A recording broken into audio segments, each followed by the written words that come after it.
મિત્રો આજે આપણે બનાવવાના છીએ માવા ચીકી। તો એના માટે આપણે સિંગ લઈ લીધી છે અને ગોળ લઈ લીધો છે, જોઈ શકો છો। તો આપણે પહેલા સિંગ શેકી લઈએ બરાબર।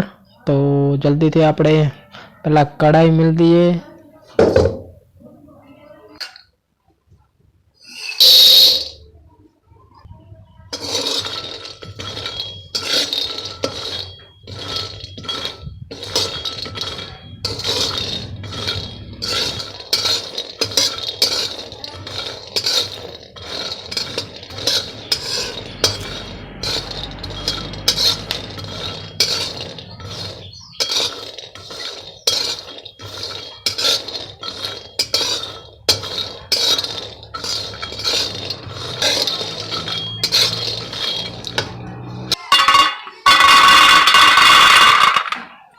तो આપણે સિંગ શેકાઈ ગઈ છે અને હવે એના ફોતરા ઉખાડી દઈએ। તો ફોતરા પણ ઉખડી ગયા છે અને હવે મિક્સરમાં મસ્ત રીતે ભૂકો કરી દઈએ।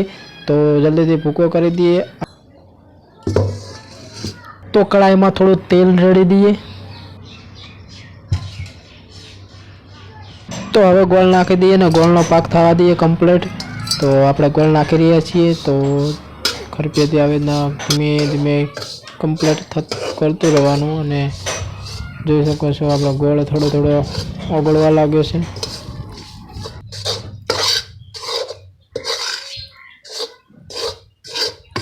તો આપણા ગોળનો પાક કમ્પ્લીટ થઈ ગયો છે અને આમાં મગફળીને જે આપણે બનાવ્યું હતું મિક્સરમાં ભૂકો તેને નાખીને બરાબર મિક્સ કરી દઈએ। તો આપણો સિંગ પાક કમ્પ્લીટ બની ગયો છે, જોઈ શકો છો મસ્ત એવો બન્યો છે। અને વિડીયો સારો લાગે તો લાઈક શેર સબસ્ક્રાઈબ કરી દેજો। જય માતાજી।